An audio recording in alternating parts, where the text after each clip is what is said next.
Mr. Ballerstein, thank you very much for being with us today. It's a great honor, actually, to have you on our team. The economic crisis has shaken up things. Do you think the financiers have a real plan of how to get us out of this crisis, or that would simply be impossible in the conditions of capitalism? I'm not sure what a real plan is. I think their plan is to continue doing the same things they've always been doing and hope for the best, which I don't think makes any sense. But basically, when you talk of a financial crisis, we've had a financial crisis for 30 years. We have, since about the 1970s, people have been making money not through selling products. That hasn't made any significant amount of money since the 1970s, but through finance. And when you say they make money through finance, basically what you're talking about is speculation. And when you're talking about speculation, what you mean is inducing people to get into debt. And people get into debt because they need things immediately, and it seems a good idea, and the problem with debts is they have to be paid back. So that suddenly people said, oh my goodness, there's a financial crisis, but it's the fifth or sixth of the bubbles, and we're in the last bubble. We haven't finished the bubbles, because how have governments responded? The U.S. government, but not the U.S. government alone, has responded by what they call stimulus plans. Well, what are stimulus plans? The government gives money, which it doesn't have, to banks so that they can fix up their balance sheets. Where does the U.S. government get this money that it doesn't have? Well, it borrows still more, right, from other countries. They buy U.S. Treasury bonds, and we print money. Well, when you print money, you devalue money. But that's what we're doing. We're not the only government. It's easiest for the United States to do that because we're the reserve currency, and no one can stop us from printing money. But the end of the bubble hasn't occurred yet. It's a couple of years down the line, and then there'll be a real crash. Well, we are only seeing a minor crash now. We'll have a super depression. So the worst is yet to come. The worst is yet to come. We will have the last crisis will be a collapse of the U.S. dollar, which will end its role as a reserve currency in the world, and then we will have multiple currencies running around the world system, and we will have a vast expansion of unemployment.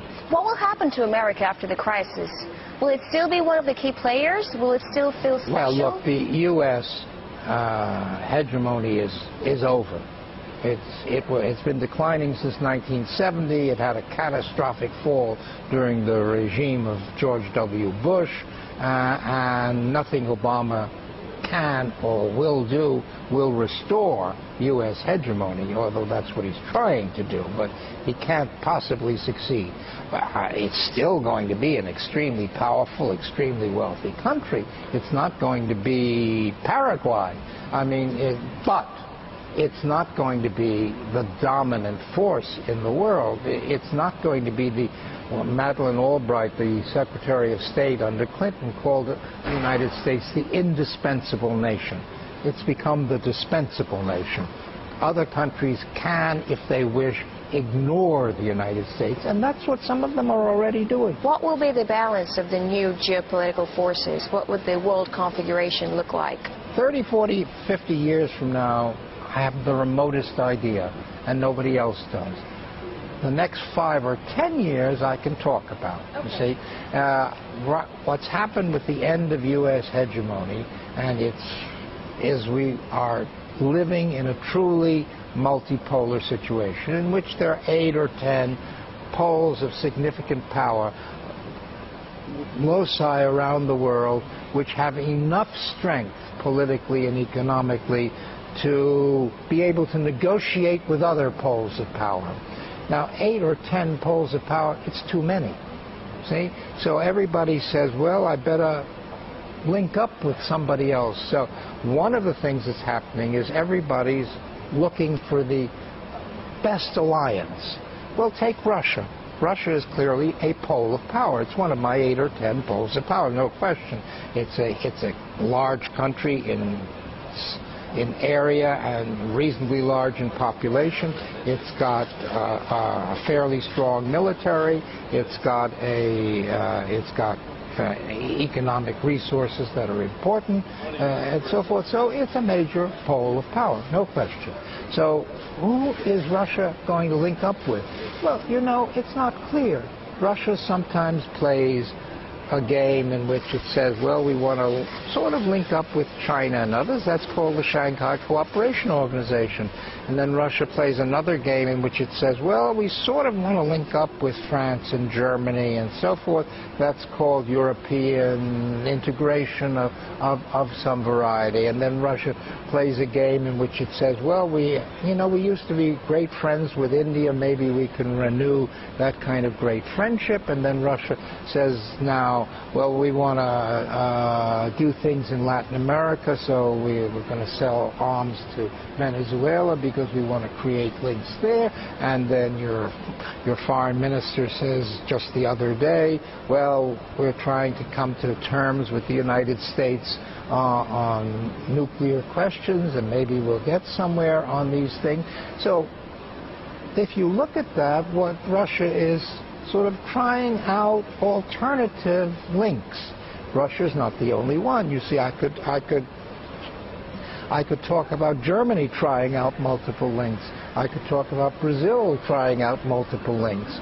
So we're going to have a game go on for the next 5 or 10 years in which countries are playing around with possible alliances which may fall into place. So maybe 10 years from now, there won't be 10 poles of power. There'll be 2 or 3 poles of power.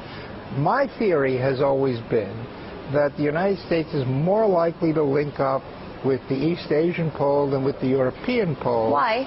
Well, I tell you, for several reasons. First of all, Europe would prefer that. Europe has been living since 1945 under a kind of cultural discomfort. They were the elder brother of the United States culturally and in many ways politically right up to the end of the Second World War. And what happened with the end of the Second World War is it flipped. The United States became the elder. Western Europe became the junior. Western Europe has never liked that. They swallowed it, they had to live with it, but it's always eaten at them. Not only in France, where they've made a big issue of it, but in Germany and even in Britain. It's always eaten at them, okay? And the only way that Europe can be Europe again, culturally, self-confident, is if they break with the United States. They don't say that, and they won't use that language, but I think that underlies a lot of the thinking, and not only of the French, but of Europeans generally. Do you agree that nowadays America is trying to enlarge the European Union just by pure fact to weaken it? Yes, because it's an I've always thought that. I thought that the whole point of expanding it to include Eastern Europe was to prevent Western Europe from coming to terms with Russia. And up to a point, it's worked. But Eastern Europe is shifting. It's changing itself, though there's still a lot of hostility and fear of Russia. But after all, Russia kept these countries as satellites for 30, 40 years. They didn't like that. They liberated themselves from Russia. They don't want to come under Russia's tutelage again. But they don't want to be under Germany's tutelage either.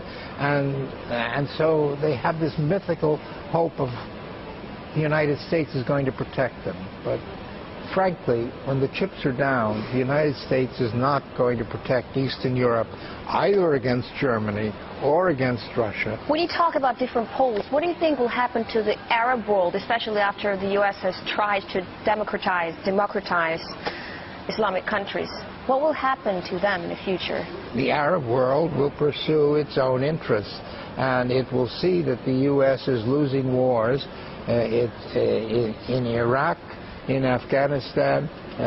They won't be doing well in Pakistan, and they'll see that the Israelis are not going to budge politically, and they will draw conclusions from that, which is that they have to pursue their own interests, so they will pursue their own interests. Everybody pursues their own interests. It's amazing how you want other countries to pursue your interests. That's crazy. And the Arab world will pursue the Arab world's interests. The United States will pursue the United States' interests. Russia will pursue Russia's interests. We can't moralize.